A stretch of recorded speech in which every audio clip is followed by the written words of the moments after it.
ఎదురింటి కిటికీ. రచన శ్రీరంగం మురళీధర్ గారు. చదువుతున్నది దేవి. 14వ ఎపిసోడ్. చూడగానే లైక్ చేయడం మర్చిపోకండి. ప్రభాకర్ ఆలోచనలో పడ్డాడు. అంటే ఆనందరావు శాల్తీ గల్లంతో అవ్వాలి, అవునా? అదిగో అదే తొందర మీలో. అలాంటి పనులు చేయకండి. ఉచ్చు మీ మెడకు బిగుస్తుంది. నేను చెప్పాను కదా, నిదానంగా వినండి. తనకు వచ్చిన ఆలోచన చెప్పాడు. బాగానే ఉంటుంది, కానీ అది తాత్కాలికమేగా. ఆ కాస్త సమయం చాలు మన ప్రచారాస్త్రాలు సంధించడానికి. మంచికి వేగం చాలా తక్కువ. చెడుంది చూశారు, చాప కింద నీరులాగా బండ రాళ్ల మీద నుండి దూకుతూ ప్రవాహంలా వ్యాప్తి చెందుతుంది. సరే, ఆ ప్రయత్నం ఏదో నేను స్వయంగా చేస్తాను. నేనెవరిని నమ్మదలుచుకోలేదు. ఆ మాట అన్నారు మీరు, బేషిక్గా ఉంది అయ్యా. మరి అందరూ ఆ సుందరమ్మకు కాస్తో కూస్తో ముచ్చట పడాలి. ఎంత బంధువైనా ఇలాంటి విషయాల్లో మొహమాటం ఉండదని మీరు బాగా ఎరుగుదురు. ప్రభాకరం అయిష్టంగానే జేబులోంచి డబ్బు తీసిచ్చాడు. తిరుపతి మహాప్రసాదం అంటూ తీసుకుని నిష్క్రమించాడు. వీరభద్రం ఊరెళ్ళి వారం రోజులు దాటాయి. క్షేమంగా చేరినట్టు కబురు రాకపోవడంతో ఆనందరావులో ఆందోళన ఎక్కువైంది. ఫోన్ చేసినా రింగ్ అవుతుందే గాని ఎవరూ ఎత్తకపోవడంతో కంగారు పడిపోయారు. ఒకసారి ఊరు వెళ్ళి రావడం మంచిది అని నిశ్చయించుకున్నాడు. తలుపు చప్పుడైంది. బహుశా సుందరమ్మే అయి ఉండాలి. వారం రోజుల నుంచి సుందరమ్మ గాని సరోజ గాని అతని గదివైపు రాలేదు. తలుపు తెరిచాడు. గుమ్మంలో సరస్వతి. విస్తుపోయాడు ఆమెను చూసి. రా సరస్వతి అన్నాడు. సరస్వతి లోపలికి అడుగుపెట్టింది. గదంతా కలియజూసింది. బాబాయ్ లేరా అని అడిగింది. మామయ్య వెళ్ళి వారం రోజులైంది. నిల్చునే ఉన్నావు, కూర్చో అన్నాడు. ఆ తర్వాత ఆమెను ఎలా పలకరించాలో తెలియక మిన్నకుండిపోయాడు. బావా అని పిలిచింది. 1000 వీణలు మోగినట్టుగా ఉంది ఆ పిలుపులో. ఎంత తీయనా! సరస్వతి ఆర్ద్రంగా పిలిచాడు. పశుపతి ఇంట్లో ఉన్నాడా? లేరు, కాజీపేట వెళ్ళారు. ముక్తసరిగా జవాబు. ఒక రకమైన న్యూన్యత భావంతో ఉంది. ఆమెను తదేకంగా చూశాడు. బాగా డస్సిపోయినట్టు అనిపించింది. కళ్ళలో కాంతి లోపించింది. పలుకుల్లో నైరాస్యం, జాలితో నిండిపోయింది ఆనందరావు మనసు. క్షమించు బావా, ఆ రోజు నీ పట్ల దురుసుగా ప్రవర్తించాను. నీ పరిస్థితి నాకు అవగతమైంది. నా జీవితం ఇలా ఎందుకైందో కర్మం ఫలితాన్ని అనుభవించాలని ఆ దేవుడు నా నుదుటన రాశాడు. ఆయన దుశ్చర్యలకు విసిగిపోయాను. ఎదురు చెప్పలేని నిస్సహాయ స్థితి. నా వాళ్ళంటూ ఒక్కరున్నారని తెలిసినప్పటి నుంచి ఏదో కాస్త ధైర్యం నాకు కలిగింది. మొదటి నుంచి పశుపతి ప్రవర్తన అంతేనా? మొదట్లో వీరి చెరు తిరుగుళ్లను చూసి చూడనట్టు ఊరుకున్నారు మా మామగారు. రాను రాను మితిమీరినాయి. నయానా భయానా చెప్పి చూశారు, వినలేదు. మామగారికి ఎదురు తిరిగారు. తన విషయంలో జోక్యం చేసుకుంటే పరిణామాలు తీవ్రంగా ఉంటాయి అని అన్నారు. కన్న ప్రేమ కనుక మిన్నకుండిపోయారు. చాలా ఆస్తి తగిలేశారు. రోజుల తరబడి వేశ్యలతో గడుపుతూ ఉండేవారు. మత్తు పదార్థాలకు అలవాటైంది. శరీరం శిథిలమైంది. స్పృహ లేని స్థితిలో ఉండగా హాస్పిటల్లో చేర్చారు. డాక్టర్ లాభం లేదని పెదవి విరిచారు. తండ్రి బాగా డబ్బు ఖర్చు పెట్టాడు. మామగారి ప్రార్థనలు దేవుడు విన్నాడు. వారు తిరిగి కోలుకున్నారు. కొన్నాళ్ళు ఇంట్లో కుదురుగానే ఉన్నాడు. తండ్రి సంతోషించాడు. పెళ్లి చేస్తే మంచిదని తలచి సంబంధాల కోసం వెతికారు. పశుపతి విషయం తెలిసిన వారు పిల్లనివ్వడానికి అంగీకరించలేదు. నేను అప్పుడు పియూసీ చదువుతున్నాను. మంగపతి అనే మా మామగారు మా ఇంటికి వచ్చారు. వెంట మరొక ఆయన ఉన్నాడు. ఆ పెద్ద మనిషి పేరు సుధాకరం అని తర్వాత తెలిసింది. నానమ్మ ససేమేర అంగీకరించలేదు. చూడమ్మా, నీకు వయసు అయిపోతోంది. తల్లి తండ్రి లేని పిల్ల. బాగా ఆలోచించుకో. ఇంటికి వచ్చిన సంబంధం కాదనకు. కలిగినింటి వారు. పిల్ల సుఖపడుతుంది అన్నాడా సుధాకరం. నానమ్మకు వారు ఎన్ని విధాలు నచ్చజెప్పినా లాభం లేకపోయింది. వాళ్ళు నిరాశగా వెళ్ళిపోయారు. మంగపతికి మాత్రం ఆశ చావలేదు. వినయవతి, రూపవతి అయిన అమ్మాయి తన ఇంటి కోడలుగా వస్తే భర్తను మార్చగలదని ఆ ఊళ్ళో వారి చేత నానమ్మకు నచ్చజెప్పే ప్రయత్నించాడు. చూస్తూ చూస్తూ అమ్మాయి గొంతు కోయలేను అని చెప్పింది. పశుపతి అదృష్టమో లేక నా దురదృష్టమో నానమ్మ బాత్రూంలో జారిపడింది. తుంటి ఎమ్మిక విరిగింది. అంతే. ఆమె మరణించేంత వరకు మంచం మీద నుంచి లేవలేదు. ఆమెకు మృత్యుభయం పట్టుకుంది. తను పోతే పిల్ల అనాథ అవుతుందని ఆ పశుపతితో వివాహానికి ఒప్పుకుంది. వివాహం అయింది, కానీ ఏనాడు అతను భార్యను భార్యగా చూడలేదు. స్వేచ్ఛగా తిరిగేవాడని, బంధాలు ఎంతకాలం అవుతాయి, వ్యసనాలకు అలవాటు పడినవాడు అంత త్వరగా మానుకోలేడు. మామగారు నయానా భయానా చెప్పి చూశాడు. కొడుకు చేస్తున్న పనులకు విసిగిపోయాడు. అన్యాయంగా అమాయకురాల్ని బలి చేశాను అని వాపోయాడు. దీర్ఘంగా ఆలోచించి వీలునామా రాసి రిజిస్టర్ చేయించాడు. ఆస్తి అంతా కోడలి పేరున రాసి కొడుకును అదుపులో ఉంచాలని షరతు విధించాడు. సత్ప్రవర్తనతో నడుచుకుంటే నెల నెలా కొంత సొమ్ము ఇవ్వబడుతుందని, ఉద్యోగం చేస్తూ ఆ డబ్బుతో భార్యను పోషించాలని, ఒకవేళ పశుపతి వీలునామాకు వ్యతిరేకంగా ప్రవర్తించి భార్యకు ఏ రకమైన హాని తలబెట్టినా లేదా ప్రేరేపించిన బాధ్యత అతనిదే అవుతుందని, చట్టపరంగా అతడు శిక్ష అర్హుడని, కోడలు మరణిస్తే ఆస్తంతా ప్రభుత్వ పరం చేయబడుతుందని రాయించాడు. వీలునామా సంగతి తెలిసిన పశుపతి చిందులేశాడు. తన అవసరాలకు డబ్బు ఎంతకాలం ఎవరిస్తారు? ఉద్యోగానికి సిద్ధమయ్యాడు. మామగారు తన పరపతి ఉపయోగించి రైల్వేలో ఉద్యోగం ఇప్పించాడు. తండ్రి ఉన్నంతకాలం అతని పద్ధతి పర్వాలేదు. మంగపతి మరణించిన తర్వాత అతని నిజ స్వరూపం బయటపడింది. డబ్బు కావాలని పీడించేవాడు. ముసలాన్ని మాయ చేసి ఆస్తి కాజేసేవని అడిచాడు.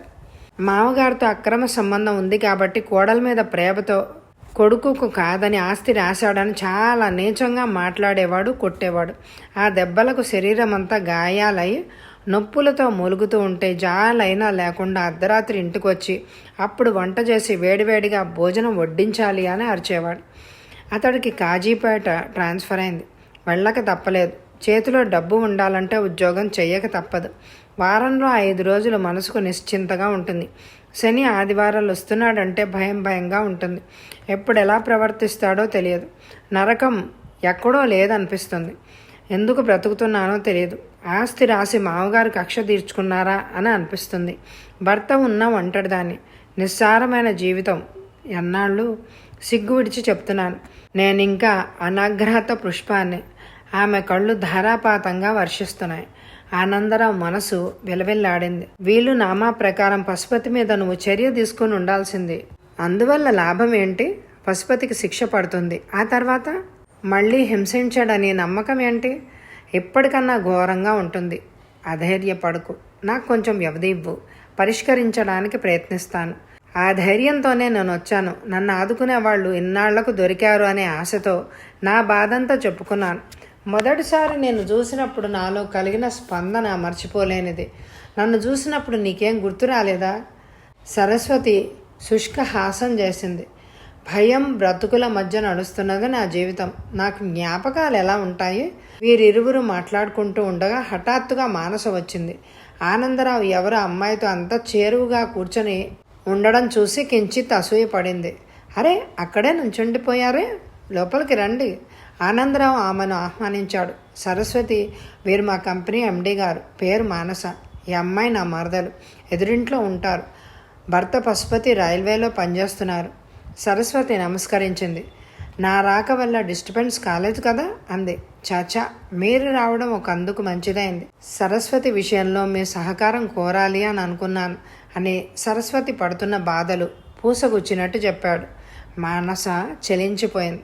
సరస్వతి పక్కన కూర్చుని శిరస్సు మీద చెయ్యేసి, ఈ కాలంలో కూడా ఇంకా ఇలాంటి అరాచకాలు జరుగుతున్నాయంటే నమ్మలేకపోతున్నాను. ఎన్ని చట్టాలున్నా మగవాళ్ళ దౌర్జన్యాలు అడ్డుకోలేకపోతున్నాయి. ఈ క్షణం నుంచి నా సోదరివి. అక్కగా నీకు అన్ని విధాలా సాయం చేయడానికి సిద్ధం. అలానే నువ్వు ఇలాగే భయపడుతూ ఉంటే లాభం లేదు. నీ భర్తను ఎదిరించు. విన్నాడా? సరి, లేదా నా ఫోన్ నంబర్ ఇస్తాను. నీ నుండి ఫోన్ వచ్చిన మరుక్షణం నేను రంగంలోకి దిగుతాను. సరస్వతి కళ్ళలో నీళ్లు చిప్పిల్లాయి. మీ మంచితనం మీ అందమైన రూపంలో ఉంది. సరస్వతి, ఎందుకైనా మంచిది. నా సెల్ ఫోన్ నీ దగ్గరుంచు. అవసరానికి ఉపయోగపడుతుంది. మానస నంబర్ అందులో ఉంది. సెల్ ఫోను సరస్వతికి ఇచ్చాడు. మరి నేను వెళ్తాను ఆనందరావు గారు, మీరు మాట్లాడుతూ ఉండండి అని మానస లేచి బయలుదేరింది. సరస్వతి ఇంటికి రావడం, ఆనంద్తో మాట్లాడడం చూసి ఆ వార్త తిరుపతికి ఫోన్ చేసి చెప్పాడు ప్రకాశం. తిరుపతి వెంటనే మానసకు ఫోన్ చేసి, వెంటనే మీరు ఆనంద్ ఇంటికి వెళ్ళి చూడండి, అతనికి మరో అమ్మాయితో సంబంధం ఉందని తెలుస్తుంది అన్నాడు. స్త్రీకి సహజమైన ఈర్ష్యతో హఠాత్తుగా బయలుదేరి వచ్చింది. ఆ సంగతి ఆనంద్కి తెలియదు. నిజం తెలుసుకున్న మానస లజ్జతో అపరాధిలాగా వెళ్ళిపోయింది. పశుపతి కాజీపేట వచ్చాడు. మాధురి సంతోషించింది. తమ్ముడు వెళ్ళిపోయాక ఒంటరితనం బాగా కుంగదీస్తోంది. పశుపతి రానంత వరకు అతడి కోసం నిరీక్షించి తీరా అతను వచ్చాక బెరుకుతనం ఏదో ఆవహించింది. మునపటిలాగా చనువుగా ఉండలేకపోయింది. శారీరక సుఖం పొందాలన్న ఆలోచన రాలేదు. పశుపతి 2-3 సార్లు ఆమెను కౌగిలించుకున్నాడు. ఆ కౌగిలి, ఆ స్పర్శ ఏమాత్రం సుఖకరంగా అనిపించలేదు. ఆమె ప్రవర్తన పశుపతికి అర్థమైంది. సరస్వతి పీడ వదిలించుకోవాలని ఉంది, కానీ ఏం చేయను? కొట్టినా హింసించినా నోరెత్తకుండా భరిస్తోందే తప్ప మాట్లాడదు. ఏ అవకాశం వదలడం లేదు. నలుగురు ముందు ఆమెను దుర్భాషలాడినా మౌనంగా తల వంచుకొని నిట్టూర్చింది. చూసేవారు దోషమంతా నాదేనని భావిస్తారు. ఇలాంటి విషయాల్లో తొందరపడి లాభం లేదు. కాల నిర్ణయానికి కట్టుబడి ఉండక తప్పదు. ఎంతకాలం మాధురి? మనం ముసలమానం అయిపోతాం. ఆస్తిని వదులుకోలేరా? అదే మాట మళ్ళీ మళ్ళీ అంటావు. నేను అనుభవించాల్సిన ఆస్తిని ఎలా వదలను? ఒక ఇంటి నుండి వచ్చిన దానికి ఆస్తి కట్టబెట్టాలా? అలాంటప్పుడు వేచి ఉండడం ఉత్తమం కాదా? అనవసరంగా ఆలోచిస్తూ బుర్ర పాడు చేసుకోవద్దు. ఆమె మొహంలో కాస్త విసుగు కనిపించింది. మీ తమ్ముడు ప్రకాశం జాడ ఏమైనా తెలిసిందా? తమ్ముడు ప్రస్తావన తీసుకురావడం బొత్తిగా ఇష్టం లేదు. పని ఉన్నట్టు మాధురి వంట ఇంటి వైపు వెళ్ళింది. మరొక వారం రోజులు సెలవు పొడిగించాడు. కాజీపేట వదిలి వెళ్లాలని లేదు. ఇప్పుడు మాధురి ఇంట్లోనే ఉంటున్నాడు. ఆమె అందించే ప్రేమ, ఆదరణ, దాంతోపాటు ఆమె సాహచర్యం వదులుకోవాలని లేదు. కానీ వెళ్ళక తప్పదు. సెలవులు ముగిసే లోపల ఏదో ఒక ఉపాయం ఆలోచించాలి. ఆస్తిని తిరిగి సంపాదించాలి. ఒక్కసారి ఆస్తి తన చేతుల్లోకి వస్తే సరస్వతి ఏమైపోయినా పర్లేదు. నిరంతర ఆలోచనలతో అతడు పిచ్చివాడైపోయాడు. మాధురి తిరిగి వచ్చింది. దీర్ఘ ఆలోచనలో మునిగిపోయిన అతన్ని చూసి మరింత జాలిపడింది. అస్తమానం ఆలోచిస్తే ప్రయోజనం ఉండదు. రండి, భోజనం వడ్డిస్తాను అంది. ఆమె మొహంలోకి చూశాడు. అక్కడ స్వేద బిందువులు ముత్యాల్లా మెరుస్తున్నాయి. సరస్వతికి ఈమెకు ఎంత తేడా ఉంది. తను మనసెరిగిన వనిత ఈమె. అయితే సరస్వతిని ఎందుకలా చూడలేకపోతున్నాడు? తన దృష్టిలోపమా?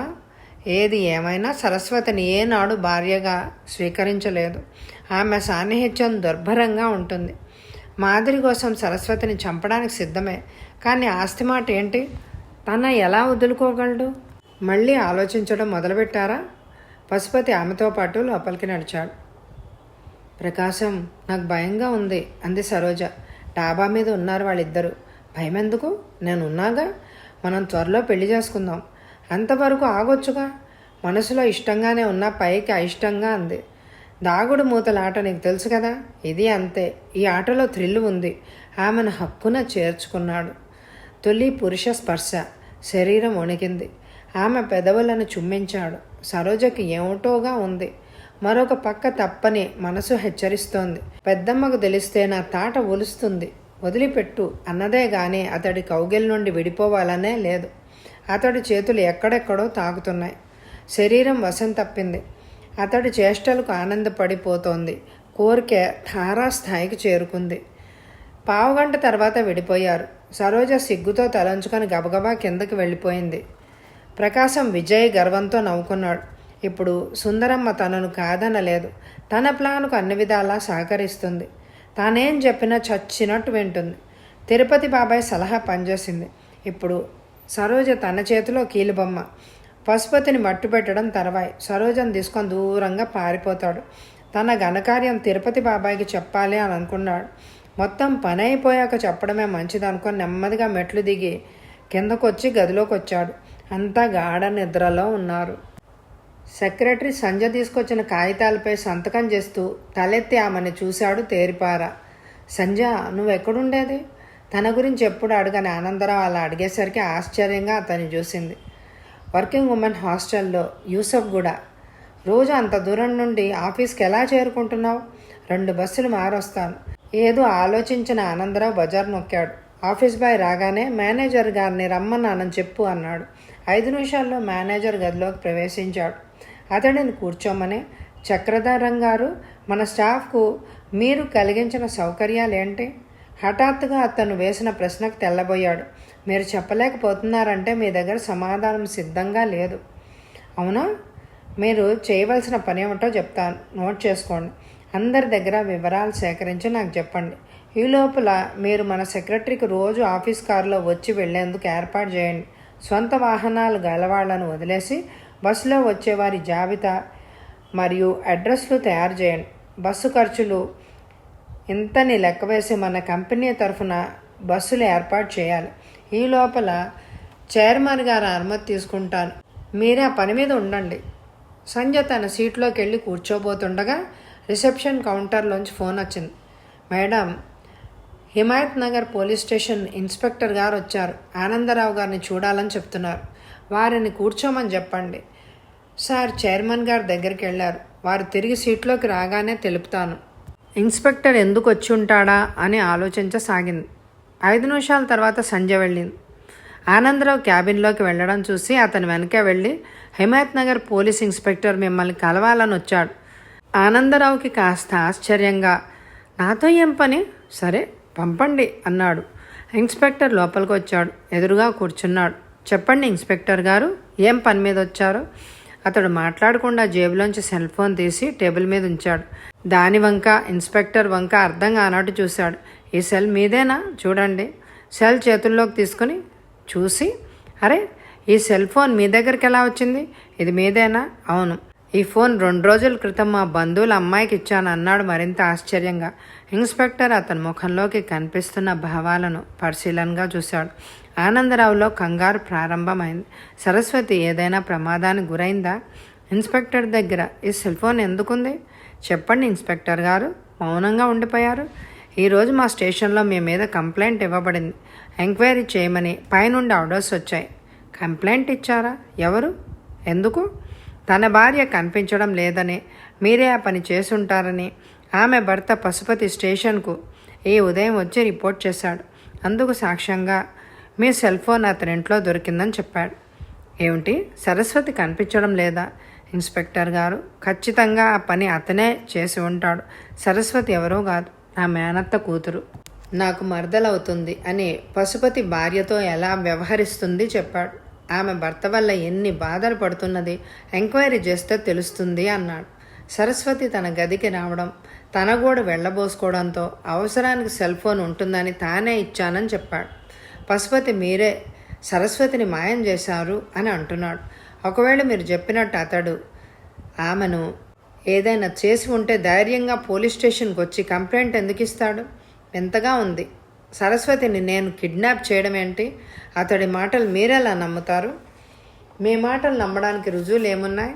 నిజమే చెప్తున్నాను. ఆమెకు పెళ్ళైంది, భర్త ఉన్నాడు. ఈ మధ్యనే ఆమె నాకు మరదలవుతుందని తెలిసింది. ఆమెకు సహాయం చేయాలి అని అనుకున్నానే తప్ప ఆమె భర్త నుంచి వేరు చేసే దురుద్దేశం నాకు లేదు. ఇన్స్పెక్టర్ గారు, ఇదంతా అతని పన్నాగం. నేరం తన మీదకు రాకుండా ఎత్తుగడ. మీరు శ్రద్ధగా ఆరా తీయండి అన్నాడు ఆనందరావు. ఇన్స్పెక్టర్ లేచి నిలబడుతూ, మీరు చెప్పక్కర్లేదు, మా డ్యూటీ మాకు తెలుసు. నిన్నటి సాయంత్రం నుండి ఆమె కనిపించడం లేదని, ఆమెను మీరే ఏదో చేసి ఉంటారని రిటర్న్ స్టేట్మెంట్ పశుపతి ఇచ్చాడు. నిజాలు త్వరలో తెలుసుకుంటాం. మీరు అతడి గురించి ఎంక్వైరీ చేస్తారా? ఆ పని ఇక్కడికి రాకముందే జరిగింది. మీరు ఇదే అవకాశంగా ఆమెను తీసుకొని పోయి ఉండొచ్చు. ఇన్స్పెక్టర్ గారు, ఆ అవసరం నాకే మాత్రం లేదు. నేను చెప్పేది నిజం.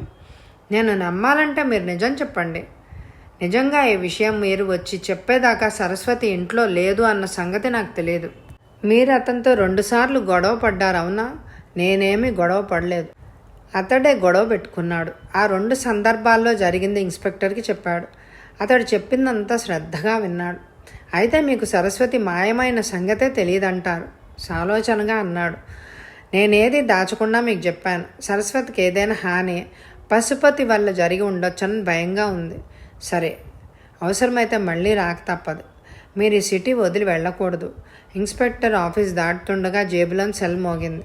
ఇన్స్పెక్టర్ వెళ్ళిపోయాక ఆనందరావు కుర్చీలో కూలబడిపోయాడు. హఠాత్తుగా సరస్వతి ఎక్కడికి వెళ్ళి ఉంటుంది? ఒకవేళ ఇదంతా పశుపతి పన్నాగమా? అందువల్ల అతడికేమిటి లాభం? సరస్వతికి హాని జరిగితే కారకుడు అతడే అవుతాడని, ఆస్తి అతనికి దక్కదని వీలునామాలో రాసిన సంగతి మర్చిపోయాడా? ఒకవేళ అతడే చేసుంటే తనకు తాను స్టేషన్కు వెళ్తాడా? ఆనందరావు తలబట్టుకుని కూర్చుండిపోయాడు. మానస్ హడావిడిగా అతని గదిలోకి వచ్చింది. ఇన్స్పెక్టర్ ఎందుకు వచ్చాడు అని అడిగింది. ఆనందరావు చెప్పాడు. మానస నాకేం పాలు పోవడం లేదు. ఆమె తనకు తాను ఎటైనా వెళ్ళిందా, లేక నిజంగానే ఆమెను ఎవరైనా కిడ్నాప్ చేశారా? అదే జరుగుంటే ఫోన్ ఎందుకు చేయలేదు? మీరు వర్రీ కావద్దు. నాన్నగారికి ఇప్పుడే వెళ్ళి చెప్తాను. సరస్వతి ఆచూకీకై ఏర్పాట్లు చేస్తారు. మానస వెళ్ళిపోయింది. అన్యమనస్కంగా ఆఫీస్ పనిచేస్తూ ఆలోచిస్తూ ఆనందరావు తన ఆఫీస్ గదిలో ఉండిపోయాడు. సాయంత్రం 5 గంటలప్పుడు BPX నుండి ఫోన్ వచ్చింది. ఫోన్ ఎత్తగానే సరస్వతిని చూడాలనుంటే ఒంటరిగా ఈ ఇంటి అడ్రస్కు వస్తే తెలుస్తుంది. ఫోన్ డిస్కనెక్ట్ అయింది. ఆనందరావు మరేమీ ఆలోచించకుండా చివాలన లేచి ఎవరికీ చెప్పకుండా పరుగున కిందకి దిగివచ్చి కారులో కూర్చున్నాడు. డ్రైవర్ ఆనందరావును చూసి డ్రైవింగ్ సీట్లో కూర్చున్నాడు. ఎక్కడికి వెళ్లాలో చెప్పకుండా మౌనంగా కూర్చున్న ఆనందరావు వంక డ్రైవర్ చూశాడు. ఆలోచనలోంచి తేరుకున్న ఆనందరావు అడ్రస్ చెప్పాడు. కారు మియాపూర్ దాటింది. కొత్తగా వెలిసిన కాలనీ అది. అక్కడ ఇళ్ళు తయారవుతున్నాయి. కొన్ని చోట్ల సగం లేచిన గోడలు, కొన్ని ఇళ్ళు, ఫ్లాట్లు వేసి ఉన్నాయి. ఆనందరావు విండోలోంచి అటు ఇటు పరికించాడు. రోడ్డు పక్కన రావి చెట్టు ఉన్న ఇల్లు అని ఫోన్లో చెప్పాడు. కారు ఆపమన్నాడు. కారు నుండి దిగి ముందుకు నడిచాడు. ఎదురుగా రావి చెట్టు కనిపించింది. గబగబా అడుగులేసుకుంటూ రావి చెట్టును సమీపించాడు. చుట్టూ కాంపౌండు. ఆ స్థలంలో ఎలాంటి నిర్మాణం లేదు. మూలగా మాత్రం ఒక గది కట్టి ఉంది. ఆ గదిలో సరస్వతి ఉందా అని ఆలోచిస్తూ గేట్ తెరిచాడు. వెనక అలికిడైంది. తల తిప్పి చూశాడు. ఎదురుగా పొద్దున కనపడిన ఇన్స్పెక్టర్ నిలబడి ఉన్నాడు. సరస్వతిని ఇక్కడ దాచారా ఆనంద్ గారు? పెకిలిగా అన్నాడు. ఇన్స్పెక్టరు తనను అనుసరించి రావడం చిరాకు కలిగింది. ఆమె ఇక్కడ ఉందని సెల్ ఫోన్లో చెప్పడంతో వచ్చాను. అయినా మీరు ఈ ప్రదేశానికి ఎలా చేరుకున్నారు? మిమ్మల్ని ఫాలో అయ్యాను. మీకు ఫోన్ చేసిన వ్యక్తి నాకు కూడా చెప్పాడు. ఆనందరావును మీరు ఫాలో అయి వెళ్తే సరస్వతి ఆచూకీ తెలుస్తుంది అన్నాడు. నా అనుమానం నిజమైంది. ఈ కేసులో నీకు హస్తం ఉందని రూఢి అయింది అన్నాడు ఇన్స్పెక్టర్. మీరేం మాట్లాడుతున్నారో మీకు తెలిసే అంటున్నారా? నేను చేసి ఉంటే ఇలా బాహాటంగా వస్తానా? రండి, మీరు చూడండి. ఆ ఫోన్ కాల్ ఎంతవరకు నిజమో తెలుసుకోవాలి. ఇద్దరు గేట్లోంచి లోపలికి వెళ్ళారు. తలుపులు మూసుకున్నాయి. తాళం వేసింది. కిటికీలోంచి గదిలోకి తొంగి చూశాడు. ఆ గది కూడా ఖాళీగా ఉంది. ఎవరూ అక్కడ నివాసం ఉన్న జాడలు కాన రాలేదు. ఫోన్లో ఆ వ్యక్తి చెప్పిన అడ్రస్ అదే. మనల్ని ఫూల్ చేశాడు. ఆలోచించకుండా ఆ వ్యక్తి చెప్పింది నిజమని నమ్మి వచ్చాను. ఇదంతా ఎవరో కావాలని చేస్తున్నారు అన్నాడు ఆనందరావు. ఇరువురు వెనుదిరిగారు. ఆనందరావు నిరాశగా కారుని సమీపించాడు. డోర్ తెరుస్తుండగా, ఆనందరావు గారు, మీరు నిర్దోషులైతే డీజీపీకి ఎందుకు చెప్పాల్సి వచ్చింది అని అడిగాడు ఇన్స్పెక్టర్. బహుశా మా చైర్మన్ గారు చెప్పుంటారు. కారులో కూర్చోగానే ముందుకు కదిలింది. ఇన్స్పెక్టర్ ఏదో ఆలోచించి సెల్ ఫోన్ తీసి నంబర్ కలిపాడు. గబగబా అవతల వారితో కోపంగా మాట్లాడి సెల్ ఆఫ్ చేశాడు. మరుక్షణం ఆలోచించి తిరిగి ఆ గేట్ ముందే నిలబడ్డాడు. చుట్టూరా పరికించాడు. చాలా వరకు స్థలాలు ఫెన్సింగ్ వేసి ఖాళీగా కనిపించాయి. 10 అడుగుల ముందుకు వేసి ఆగి మళ్ళీ చూశాడు. దూరంగా చెరువు కనపడింది. చెరువు దాకా వెళ్ళాడు. ఆ చెరువులో నీరు వాడకంలో లేనట్టుగా ఉంది. మురికిగా, దుర్వాసనగా ఉంది. గిరుక్కన తిరిగి బైక్ దగ్గరకు వచ్చి స్టార్ట్ చేసి బయలుదేరాడు. ఎదురుగా నిలబడి ఉన్న శంకరాన్ని సమీపించి క్రూరంగా చూశాడు. బలం కొద్దీ చెంప మీద కొట్టాడు ప్రభాకరం. ఆ దెబ్బకు తూలి నిలదొక్కున్నాడు. ఎందుకు కొట్టారు సార్? చెంపను తడుముకుంటూ రోషంగా అన్నాడు. కొట్టాలా చంపాలా? ఒక్క పని సరిగ్గా చేయవు. డబ్బులు తీసుకుంటున్నప్పుడు సరిగా పని చేయాలని తెలీదా? నువ్వు చెయ్యలేదు, అందుకే కొట్టాను. సరస్వతిని ఎక్కడ దాచావు? ఎవరు కనుక్కోలేని చోట దాచాను. అదే ఎక్కడా అని అడుగుతున్నాను. అదేంటి సార్ అలా అడుగుతారు? ఆమెను దాచి చోట మీకు చెప్పాను కదా, తిరిగి నన్ను అడుగుతారేంటి? నాకు చెప్పావు సరే, మళ్ళీ ఒకసారి చెప్పగలవా? మియాపూర్ అవతల కొత్తగా ఇల్లు కట్టబోతున్న స్థలంలో గది ఒకటి ఉంది. అందులో ఉంచాను ఆమెను. కదలకుండా కాళ్ళు చేతులు కట్టేశాను. అరవకుండా నోటికి టేప్ అంటించాను. గది బయట నుండి తాళం వేశాను. రాత్రిళ్ళు కాపలా కొరకు ఒక మనిషిని మాట్లాడాను. ఇన్ని ఏర్పాట్లు చేశావు, మరి ఆ గదిలో అమ్మాయి ఎందుకు లేదు? శంకరం తెల్లబోయాడు. ఆ అమ్మాయి అక్కడ లేకపోవడమా? అసంభవం. వేసిన తాళం వేసినట్టే ఉంది. లోపల అమ్మాయి మాత్రం లేదు. నేను అక్కడే ఉంచాను సార్. నేనే స్వయంగా అక్కడికి వెళ్ళి ఏర్పాటు చేశాను. ఇంతకు ఆ స్థలం ఎవరిది? శంకరం గుటక మింగాడు. అది ఆ స్థలం నాదే సార్ అన్నాడు చివరికి. అది సంగతి. ఏమాత్రం సంపాదించావేంటి? శంకరం తలదించుకున్నాడు. ఈ దెబ్బతో ఆనందరావుని జైలుకు పంపాలని నేను ప్లాన్ వేస్తే నువ్వు చెడగొట్టావు. ఆ అమ్మాయి మాయమైంది. Sorry sir. ఇలా జరుగుతుందని నేను అనుకోలేదు. అలా అని తప్పుకుంటే ఊరుకోను. నువ్వు వెంటనే వెళ్ళి కనుక్కో. ఇదంతా ఎవరు చేశారు, ఆ అమ్మాయిని ఎవరు తప్పించారో వివరాలు కనుక్కో. నాకు అన్ని విషయాలు వెంటనే తెలియాలి. తొందర పెట్టాడు. శంకరం అక్కడి నుంచి వేగంగా వెళ్ళిపోయాడు. ప్రభాకరానికి ఎటు పాలుపోలేదు. విసురుగా వచ్చి కుర్చీలో కూర్చున్నాడు.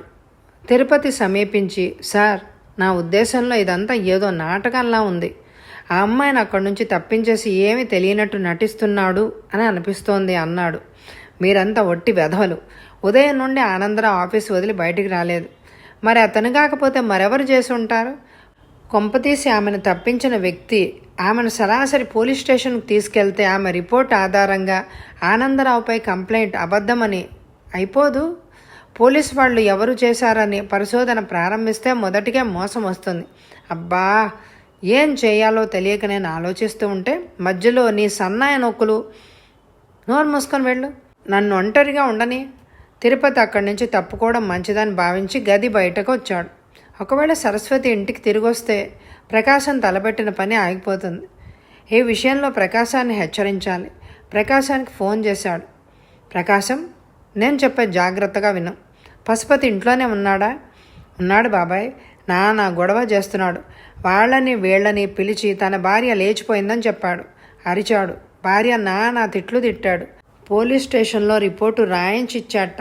తన భార్యను ఎదురింటి ఆనందరావు లేపుకుపోయాడని, వాడిని పోలీసులు అరెస్టు చేస్తారని ఇంటికొచ్చాక అందరికీ చెప్తున్నట్ట. ఇప్పుడు సరస్వతి ఇంట్లో లేదన్నమాట. లేదు, వీధిగా అరుగు మీద పశుపతి కూర్చున్నాడు.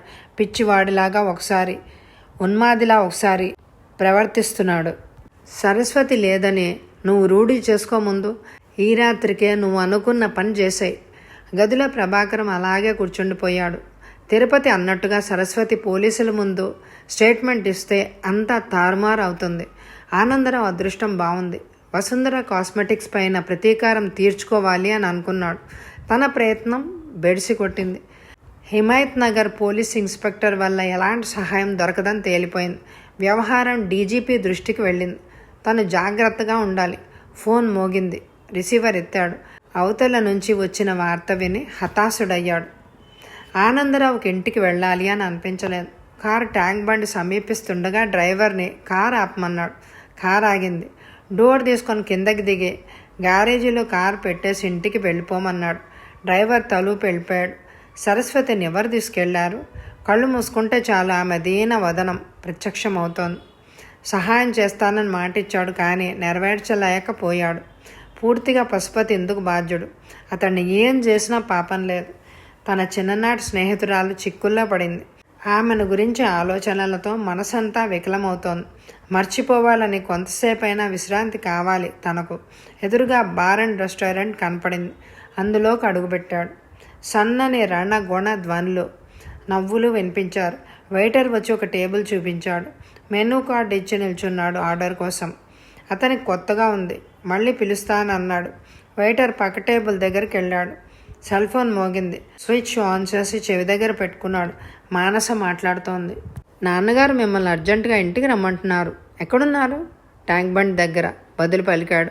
మీరు అక్కడే ఉండండి, కారు పంపిస్తున్నాను. ఆఫీస్ నుంచి కారు వస్తోంది, వెంటనే బయలుదేరి రండి. ఇంకా నయం, తను ఆర్డర్ ఇవ్వలేదు. రెస్టారెంట్ బయటకు వచ్చి నిల్చున్నాడు. సరిగ్గా 10 నిమిషాల తర్వాత కారు వచ్చి ఆగింది. ఆనందరావు కారు దిగి లోపలికి నడిచాడు. హాల్లో మానస, రంగారావులు కూర్చునున్నారు. ఆనందరావు రావడం చూసినా ఎవరు మాట్లాడకుండా ఎవరికి వారు తీవ్రంగా ఆలోచిస్తున్నారు. వీర్రాజు వచ్చాడు. సార్, మీరు బాత్రూమ్కి వెళ్ళి మొహం కడుక్కొని రండి, ఈ లోపల టీ తయారు చేయించి తెస్తాను అన్నాడు.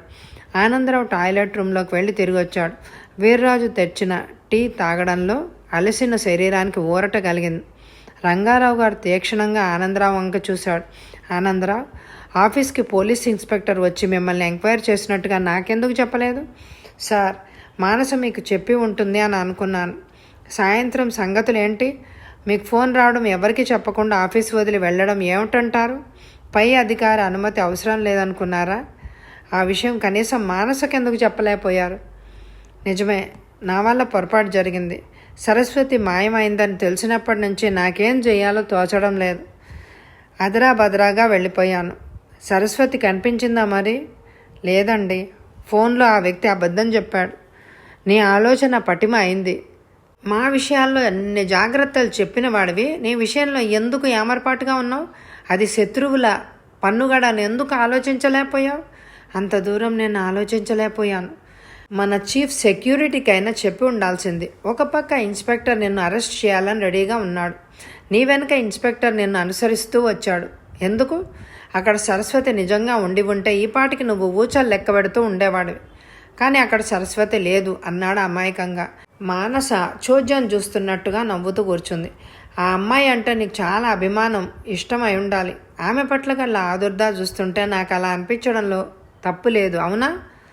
సార్, మీరు ఎలా భావించినా తప్పనుకోను. నా వాళ్ళు అనేవారు లేరు. మా మామయ్య పుణ్యమా అని ఇన్నాళ్లకు నా రక్త సంబంధికురాలు సరస్వతి అని తెలిసింది. అలాగా? మరి అంత ప్రేమ ఉన్నవాడివి ఆ అమ్మాయి నీ ఎదురుగా 2-3 సార్లు తిరిగినా గుర్తించలేదేంటి? చిన్నగా నవ్వారు రంగారావు గారు. ఆయన మాటలు అర్థం కాక వెక్కుమొహం వేశాడు. మానస పకపకా నవ్వింది. అయోమయంలో పడిపోయిన ఆనందరావు చూసి, లాభం లేదమ్మా, ఆలోచన శక్తి కోల్పోయాడు.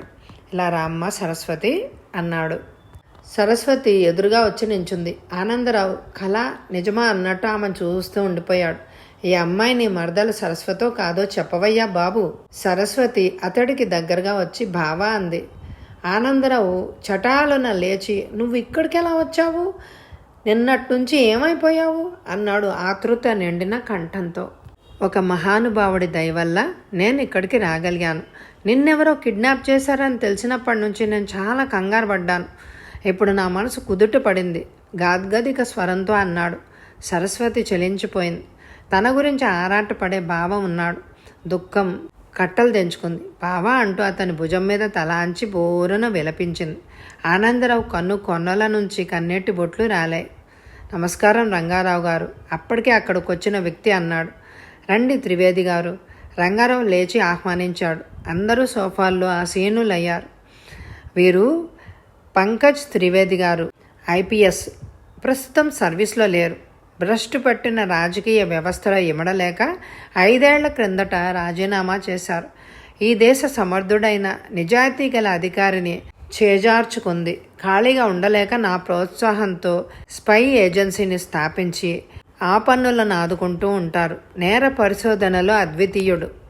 ఈ అమ్మాయి నా కూతురు మానస. ఇతను మా కంపెనీలో డైరెక్టర్. సరస్వతికి బావ కూడా. హడావిడిగా వెళ్ళిపోవలసి వచ్చింది. మిమ్మల్ని ఆ పరిస్థితిలో అడగాలనిపించలేదు. ఇప్పుడు చెప్పండి, మిమ్మల్ని ఆ గదిలో బంధించింది ఎవరు? వాళ్ళ చేతికి ఎలా చిక్కారు? సరస్వతిని చూసి అడిగాడు త్రివేది.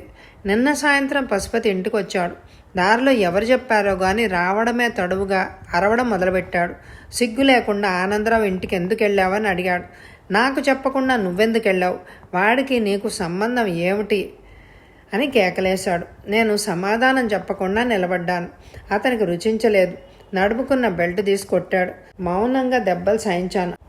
అంతకంతకు అతని కోపం పెరిగింది. నిన్ను వదలను, తగ్గిన బుద్ధి చెప్తాను అని విసురుగా వెళ్ళి కూరలు కోసే కత్తి తెచ్చి పొడుస్తానంటూ మీదకొచ్చాడు. నేను భయంతో బయటకు పరిగెత్తాను. వెంటబడ్డాడు. గేటు దాటి రోడ్డు మీదకు వచ్చాను. బావ ఇంటికి వెళ్ళి తలదాచుకోవాలని రోడ్డు దాటపోతుండగా సరున ఒక కారు ఆగడం, తలుపులు తెరిచి కారులోకి లాగడం క్షణంలో జరిగిపోయింది. నేను అరవబోతుండగా నోటికి టేప్ వేశారు. కాళ్ళు చేతులు తాడుతో కట్టేశారు. ఆ వ్యక్తిని చూశాను. 40 లోపు ఉంటాడు. ఉంగరాల జుత్తు, కోటేరేసినట్టు ముక్కు. మన ఇంటి దగ్గర దింపే శంకర్. ఈ అమ్మాయి జాగ్రత్త, ఎక్కడ దాచావో అడ్రస్ చెప్పు ఫోన్లో అన్నాడు. ఆ వ్యక్తి మధ్యలో దిగిపోయాడు. శంకర్ అనే అతను ఎవరికో ఫోన్ చేసి మా కొత్త ఇంటి దగ్గరకు వచ్చే అన్నాడు. చాలాసేపు కారులో ప్రయాణం చేసి ఓ చోట ఆగింది. నన్ను ఈడ్చుకుంటూ తీసుకెళ్ళి ఆ గదిలో ఉంచారు. బయటకు వచ్చి డ్రైవర్తో, నువ్వెళ్ళు, ఈ అడ్రస్ కాగితం ప్రభాకర్ సార్కి ఇవ్వు, అమ్మాయి గురించి బెంక పడవద్దని చెప్పు అన్నాడు. ఆ మాటలు నేను స్పష్టంగా విన్నాను. కారు వెళ్ళిపోయాక కట్లు సరిగ్గా ఉన్నాయో లేదో అని పరీక్షించి తలుపులు మూసి తాళం వేసుకొని వెళ్ళిపోయాడు. ఆ శంకర్ పేరు గలవాడు ఎలా ఉంటాడు? చూస్తే గుర్తించగలవా? గొంతులోంచి మాట రాకుండా నోరు మూసేశాడు. కళ్ళు వదిలేశారు. ఆ కారులో డ్రైవర్తో పాటు శంకర్ అనేవాడు. మధ్యలో కారు దిగి వెళ్ళిన వ్యక్తుల్ని స్పష్టంగా చూశాను. శంకర్ పొట్టిగా లావుగా ఉన్నాడు. బొంగురు గొంతు. సందేహం లేదు, ఇసామియా బజారు దాదా. రౌడీ షీటర్, డబ్బులు ఇస్తే ఏ పనైనా చేస్తాడు. జేబులోంచి ఫోటో తీసి సరస్వతికి చూపించాడు. ఇతనే కదా మొదట చూసిన వ్యక్తి? సరస్వతి అవునని తలూపింది. ఆ ఫోటో రంగారావుకి ఇచ్చాడు. సరస్వతిని దాచిన చోటు మీరెలా కనుక్కున్నారు? ఆనందరావు ఆసక్తిగా అడిగాడు. రంగారావు గారు అన్నారు, ఆ రోజు మన కంపెనీకి ద్రోహం తలపెట్టిన వారి గురించి డిటెక్టివ్ ఏజెన్సీని నియమించాలనుకున్నాం, గుర్తుందా? నాకు త్రివేది గారు జ్ఞాపకానికి వచ్చారు. 10 రోజుల క్రితం అనుకుంటా స్వయంగా వీరి ఆఫీస్కి వెళ్ళి చర్చించాను. అప్పటి నుంచే వారు ఆ పనిలోనే ఉన్నారు. ఈరోజు ఇన్స్పెక్టర్ ఆఫీస్కి రావడం, నిన్ను ఎంక్వైరీ చేయడం జరిగింది. మానస నాకు చెప్పడంతో వెంటనే త్రివేదిని కాంటాక్ట్ చేసి నిజానిజాలు కనుక్కోమన్నాను.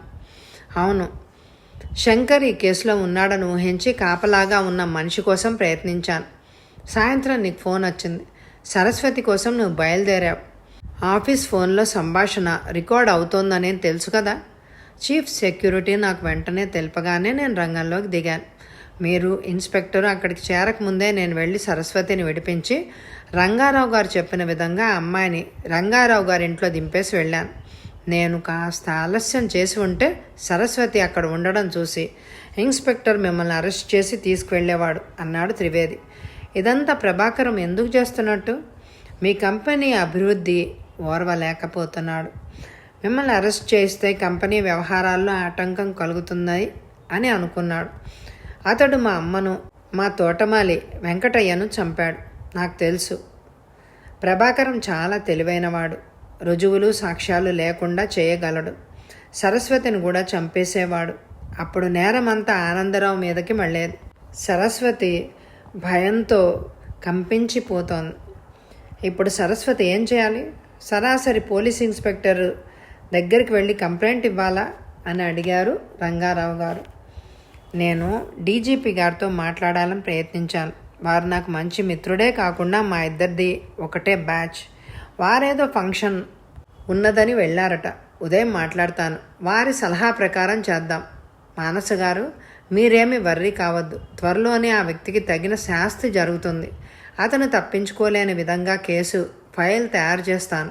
శాశ్వతంగా అతడి పీడ వదిలిపోతుంది. అడగడం మరిచాను. ఆనందరావు గారు, మీతో పశుపతి ఘర్షణ పడిన మాట నిజమేనా? త్రివేది అడిగాడు. ఏ పరిస్థితిలో పశుపతి గొడవ పెట్టుకున్నది చెప్పాడు. త్రివేది సాలోచనగా తలూపి, సరే నాకు సెలవిప్పించండి అన్నాడు. రేపు ఎప్పుడొస్తారు? ఆనందరావు అడిగాడు.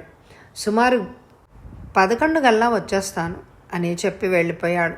వీర్రాజును కేకేశారు రంగారావు గారు. అతను రాగానే అప్పటికే ఆలస్యమైంది. మా భోజనం ఏర్పాట్లు చూడు అన్నాడు. త్రివేది గారిని భోజనానికి పిలిచి ఉంటే బాగుండేది అంది మానస. మనతో తీరిగ్గా భోంచేసే సమయం అతనికి ఎక్కడుంది? ఈ క్షణం ఇక్కడుంటాడు. మరో క్షణంలో అతడు ఎక్కడుంటాడో ఒక్కోసారి అతనికే తెలియదు. అంత వేగంగా కదిలే మనిషిని నేను చూడలేదు. నిమిషంలో ఎంతటి జటిలమైన సమస్యకైనా పరిష్కారం చెప్పగలడు అన్నారు రంగారావు గారు. అందరూ డైనింగ్ హాల్లోకి వెళ్ళారు. భోజనం చేస్తూ వాళ్ళు ముగ్గురు సరదాగా మాట్లాడుతూ భోజనం చేస్తున్నారు. సరస్వతి మాత్రం ప్రేక్షకురాల్లాగా ఉండిపోయింది. అడిగిన వాటికి ముక్తసరిగా సమాధానాలు ఇచ్చింది. ఏదో వెళ్తే ఆమెను బాధించసాగింది. 2-3 సార్లు సరస్వతి వంక చూసింది మానస. ఆమెను అలా చూసినప్పుడల్లా వయసులో తేలికొండి లాంటి ఆలోచన. భోజనాలు అయిపోయాయి. నేనిక గదికి వెళ్తాను. ఉదయం ఇక్కడికి వస్తాను అన్నాడు ఆనందరావు వెళ్ళడానికి ఉద్యుక్తుడవుతూ. ఈ రాత్రికి గదికేం వెళ్తావు? ఇక్కడే నిద్రపో. నువ్వు వెళ్ళడం క్షేమం కాదు. ఆ పశుపతి ఏదైనా హాని తలపెట్టవచ్చు రంగారావు గారు వారించారు. అవును ఆనంద్ గారు, గెస్ట్ రూమ్లో పడుకోండి. మీ గది తాళం చేతులు ఇవ్వండి. ఉదయం డ్రైవర్ మీ గదికి వెళ్ళి మీ దుస్తులు తీసుకొస్తాడు అని మానస తాళం చేతులు తీసుకుంది. సరస్వతి, నేను నా గదిలో పడుకుంటాం. ఏం చెల్లి, నీకేం అభ్యంతరం లేదుగా అని అడిగింది. వాళ్ళిద్దరూ వెళ్ళిపోయారు. ఆనందరావు మనసుకు శాంతిగా ఉంది. సరస్వతి క్షేమంగా ఉంది. ఆమె సమస్య రేపటికి తీరిపోతుంది అనుకున్నాడు. మరొక సమస్య రాబోతుందని అతనికి ఆ సమయంలో తెలియదు. రాత్రి 11 గంటల సమయం. ఆనందరావు ఉంటున్న వీధిలో చాలా ఇళ్ళు తలుపులు బిడాయించి ఉన్నాయి. 1-1/2 ఇళ్లలో మాత్రం టీవీలు మ్రోగుతున్నాయి. ప్రకాశం నెమ్మదిగా మెట్లు దిగి గేట్ తీసుకుని రోడ్డు మీదకు వచ్చాడు. అటు ఇటు చూశాడు. ఆ వీధి నిర్మానుష్యంగా ఉంది. జేబు తడుముకున్నాడు. కత్తి చేతికి తగిలింది. ధైర్యం కలిగింది. పశుపతి ఎదురు తిరక్కముందే హఠాత్తుగా దాడి చేయాలి. అతనేం జరిగింది అని ఊహించే లోపల ప్రాణం పోవాలి. మనసులో ఏ విధంగా హత్య చేయాలో రిహార్సల్స్ వేసుకున్నా అతడిలో జంకు పోలేదు. గుట్టు చప్పుడు కాకుండా పని ముగించి సుందరమ్మ ఇంట్లో నిద్రపోతాడు. అందరితో పాటు ఏమీ ఎరగనట్టు కలిసిపోతాడు. సరోజను ఒప్పించి ఆమెను తీసుకుని వెళ్ళిపోవాలి. అది తన అనుకున్న ప్లాన్. పశుపతిని భాస్కర్ చంపగలుగుతాడా? సుధాకర్ని జైల్లో పెడతారా? ఆఖరికి ఏం జరుగుతుందో తెలియాలంటే వచ్చే ఎపిసోడే ఆఖరి ఎపిసోడ్. ఆఖరి ఎపిసోడ్ కోసం ఎదురు చూడండి మరి. Thank you very much my dear friends.